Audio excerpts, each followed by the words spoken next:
And when Balaam had seen that it was pleasing to the Lord that he should bless Israel, he by no means went out as he had gone before, to seek divination, but directing his face opposite the desert, and lifting up his eyes, he saw Israel dwelling in tents by their tribes, and with the Spirit of God rushing into him.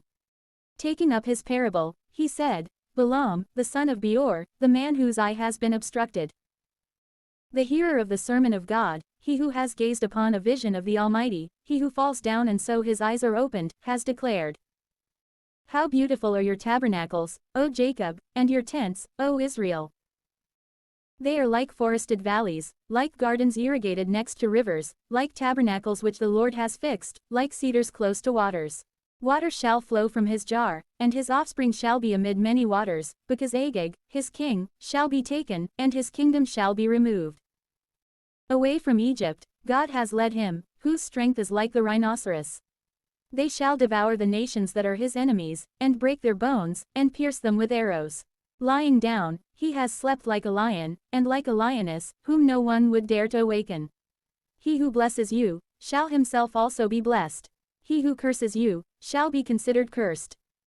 And Balak, being angry against Balaam, clapped his hands together and said, I called you to curse my enemies, and, to the contrary, you have blessed them 3 times.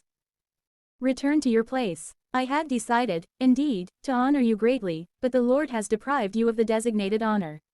Balaam responded to Balak, Did I not say to your messengers, whom you sent to me?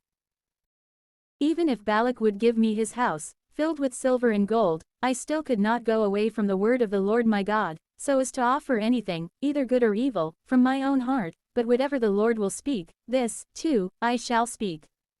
Yet truly, as I continue on to my own people, I will give you counsel as to what this people shall do to your people in the end times. Therefore, taking up his parable, he again spoke, Balaam the son of Beor, the man whose eye has been obstructed.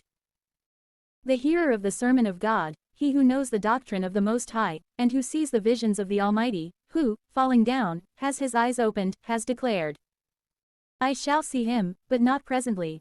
I shall gaze upon him, but not soon. A star shall rise out of Jacob, and a rod shall spring up from Israel. And he shall strike down the commanders of Moab, and he shall devastate all the sons of Seth. And he shall possess Idumea, the inheritance of Seir shall fall to their enemies. Yet truly, Israel shall act with strength. From Jacob will be he who shall be ruler. And he shall perish the remnants of the city. And when he saw Amalek, taking up his parable, he said, Amalek, first among the Gentiles, whose very end shall be perdition.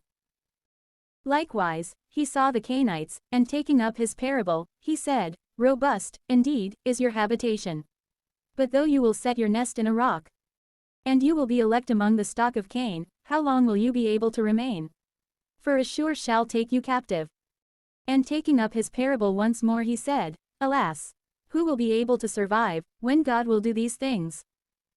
They shall arrive in Greek warships from Italy. They shall overcome the Assyrians, and they shall devastate the Hebrews, and yet, at the very end, even they themselves shall perish. And Balaam rose up, and he returned to his place. Likewise, Balak went back, along the way by which he had arrived.